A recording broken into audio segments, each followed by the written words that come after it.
இந்த மாதிரி உறுப்புகள் வந்ததுன்னா மேலே என்ன நம்பர் இருக்கோ அதை அப்படியே ஃபேக்டோரியலில் போட்டணும். 2 ஃபேக்டோரியல் 3 ஃபேக்டோரியல்.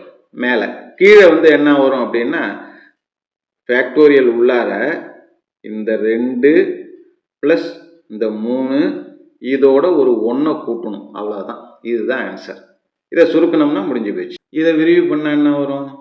மேலே இருக்கிற 2 ஃபேக்டோரியல்னா 2 × 1, 3 ஃபேக்டோரியல்னா 3 2 1 பை 6 ஃபேக்டோரியல்னா 6 5 4 3 2 1 இப்படி வருது. இதில் 3 2 1 3 2 1 கேன்சல் ஆகிடுது. இந்த 2க்கும் 4க்கும் அடித்தோம்னா 2 2 4. அப்போ மீதி என்ன வருது? மேலே எல்லாம் அடிபட்டு 1 வருது. கீழே 6 5 30 30 × 2 60ன்னு வருது. இது